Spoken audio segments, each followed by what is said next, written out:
La batalla de Croinum es una de las batallas más importantes de las guerras árabe-bizantinas entre las tropas del Imperio Romano de Oriente y el Califato Omeya. Hasta ese momento, los árabes habían llevado una serie de incursiones periódicas en la Anatolia del Imperio Romano de Oriente, y en el año 740, su campaña sería la mayor de las últimas décadas. El ejército árabe estaba compuesto por tres unidades separadas. Una parte compuesta por 20.000 guerreros bajo el mando de Abdallah ad-Batalá y Abdul al-Malik ibn Suyab. Esta fuerza se enfrentó en Acroinon con los bizantinos bajo el mando del emperador León III y su hijo, el futuro emperador Constantino V. La batalla terminaría con una victoria decisiva para los bizantinos, combinada con los problemas del califato Omeya en otros frentes y su propia inestabilidad interna. Esta victoria puso fin a las principales invasiones árabes en Anatolia. Con el comienzo de las conquistas árabes, el Imperio Bizantino, como el estado más grande, rico y militarmente fronterizo con el califato, se convirtió en su principal enemigo. Después de la desastrosa batalla de Sebastópolis, los romanos adoptaron una estrategia defensiva, mientras que los ejércitos musulmanes atacaban regularmente la Anatolia bizantina. Después del fallido asedio de Constantinopla, acaecido entre los años 717 y 718, los omeyas dejaron de realizar incursiones temporalmente. Sin embargo, a partir del año 721, reanudaron sus campañas según el patrón habitual, una o dos campañas cada verano, a veces acompañadas de ataques navales en la costa romana. Estas campañas no tenían como objetivo conquistar regiones, sino que consistieron en incursiones a gran escala, saqueos del campo y ataques ocasionales a fortalezas y grandes núcleos de población. Las incursiones, durante el periodo descrito, se limitaron en gran medida a Anatolia Central y rara vez alcanzaron la periferia. Durante el reinado agresivo del califa Hisham ibn Abdul Malik, estas incursiones se volvieron cada vez más importantes para el califato. Fueron dirigidas por líderes militares capaces, incluidos representantes de la dinastía Omeya como Maslama ibn Abdul Malik.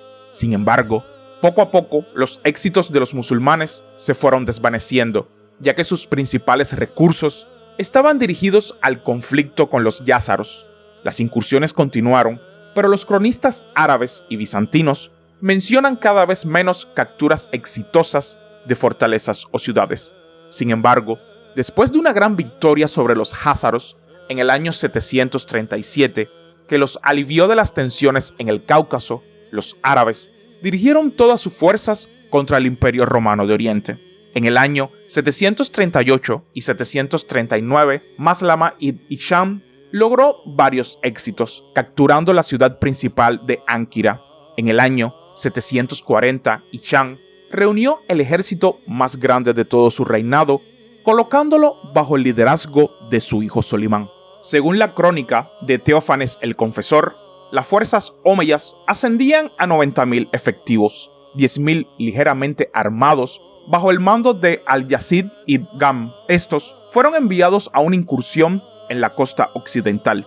Otros 20.000 estaban bajo el mando de Abdullah al-Batal y se dirigieron hacia Acroinon, mientras que la fuerza principal, compuesta por unos 60.000 guerreros, liderada por el propio Solimán, emprendió una campaña contra Capadocia. El emperador León III se enfrentó a las fuerzas de al-Batal en Acroinon. Se desconocen los detalles de la batalla, pero el emperador bizantino obtuvo una aplastante victoria.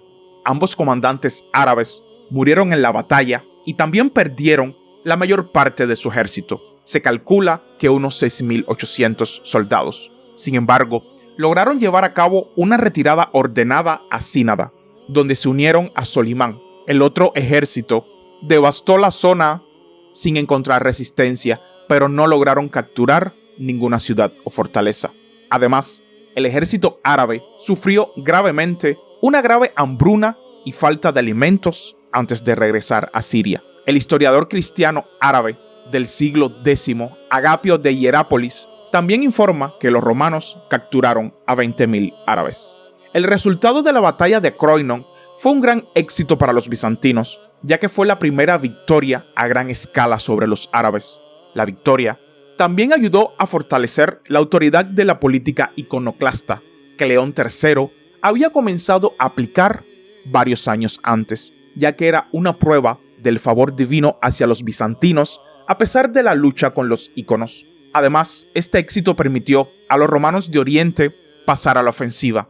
En el año 741, atacaron la fortaleza árabe más grande de nombre Melítene. Entre los años 742 y 743, los omeyas explotaron la guerra civil entre Constantino V y Artabás, lanzando una incursión en Anatolia que quedó impune, pero las fuentes árabes no informan de logros importantes. La derrota árabe en Acroinon se considera tradicionalmente como la batalla decisiva y el punto de inflexión en las guerras árabe-bizantinas, las cuales provocaron un debilitamiento de la presión árabe sobre Bizancio. Sin embargo, muchos historiadores han cuestionado esta opinión, atribuyendo la disminución de la amenaza árabe después de Acroinon al hecho de que coincidió con otras operaciones militares intensas, actividades en las provincias remotas del califato que habían agotado sus recursos militares, así como con suburbios internos debido a la guerra civil y a la revolución abasí. Como resultado, los ataques árabes contra el Imperio Romano de Oriente en la década del 740 fueron bastante ineficaces y pronto cesaron por completo. De hecho, el emperador Constantino V pudo aprovechar el colapso del califato omeya para lanzar una serie de campañas en Siria y asegurar la supremacía bizantina en la frontera oriental, la cual duraría hasta el año 770. En el mundo musulmán, la memoria del comandante árabe derrotado, Abdullah al-Battal, se conservaría en la persona del héroe de la poesía árabe y turca para la posteridad. Y hasta aquí el video de hoy, espero que les haya gustado y suscríbanse para más contenido. Hasta la próxima.